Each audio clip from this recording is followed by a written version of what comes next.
Mas mungkin bisa kita diskusikan bersama-sama atau kita minta wadarnya Mas Mukhtar. Jadi ada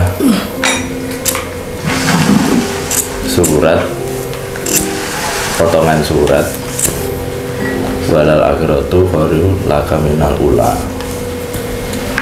Jadi akhir itu lebih baik daripada awalnya. Ini jadi menimbulkan banyak pertanyaan. Satu, kita tidak pernah tahu akhir kita kapan.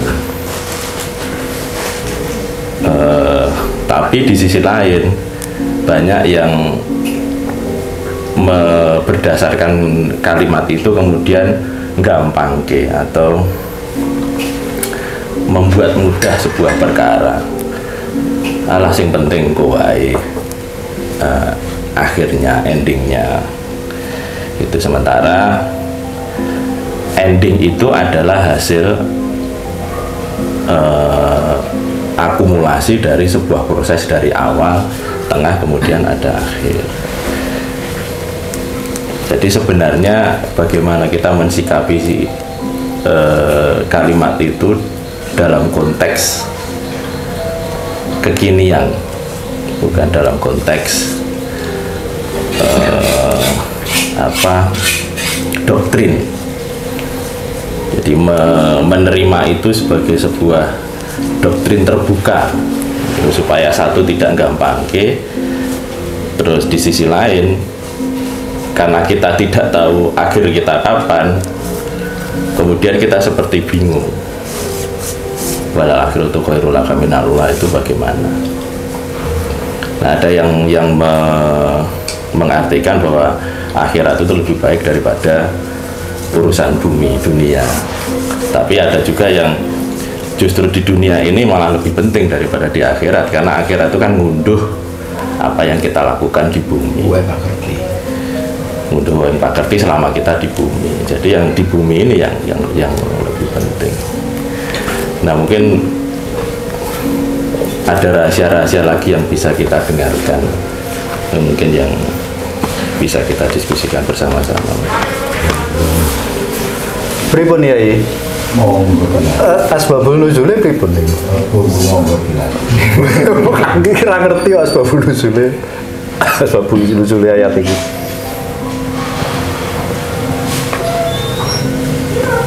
Yai, mau betul. Tenang dong. Seru pertanyaan ini. Iya. Ya bahasane cara bahasa buat paradoks. Benar ini Ya, sebenarnya sepengetahuan saya ayat itu terkait dengan akhir hidup.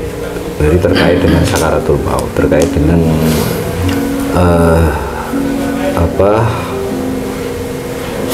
ketika seseorang itu menghadapi kematian, itu di sanalah titik krusial. Ketika sakaratul maut itu titik krusial yang menentukan perjalanan setelah kematian. Gitu. Banyak kisah dalam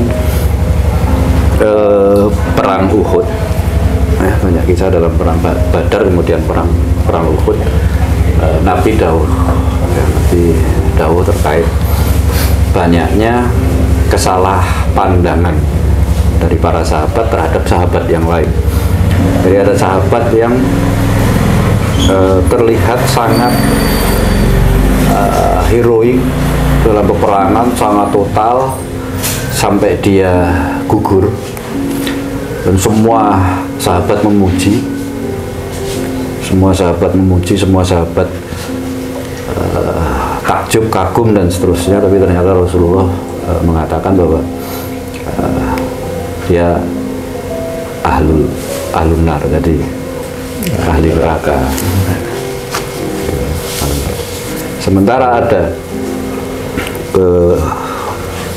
sosok sahabat yang lain yang terlihat dalam prosesnya itu serba sakarepe dalam tanda petik di mata sahabat yang lain itu tidak baik, bangku tapi ternyata Rasulullah justru mengatakan ahlul jannah. Nah, jawabannya apa? Ketika karena di saat akhirnya, di saat mau sakaratul maut, sampai sakaratul maut yang ada di dadanya, yang ada di qalbunya hanya Allah, Rasulullah, dan dinul Islam. Itu. Sebaliknya, sahabat yang semula itu dari awal soleh, terus di akhir menjadi su'ul khotimah, bahkan ahlun nar. Kenapa? Ketika selama berperang ternyata pikiran dan kalbunya hanya berisi harta rampasan perang.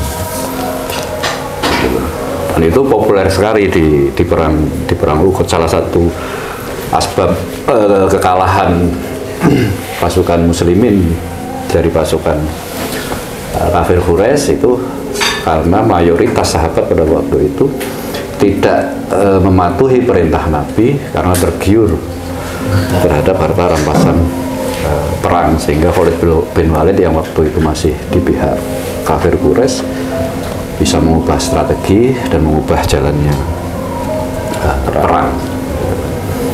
Nah, banyak sekali kisah-kisah tentang seperti itu, misalnya kisah pelacur yang memberi minum anjing hanya menjadi ahlul jannah. Ada orang yang sudah membunuh 99 orang, kurang satu yang akhirnya menjadi ahlul jannah. Seperti itu penegasan bahwa keimanan kita itu diukur di akhir kita, di akhir hidup kita. Makanya kenapa sampai disunahkan sebelum sakaratul maut sampai sakaratul maut itu terus ditalqin, terus dituntun untuk menyebut asma Allah, untuk melafazkan la ilaha illallah, seterusnya. Karena kenapa kok sesederhana itu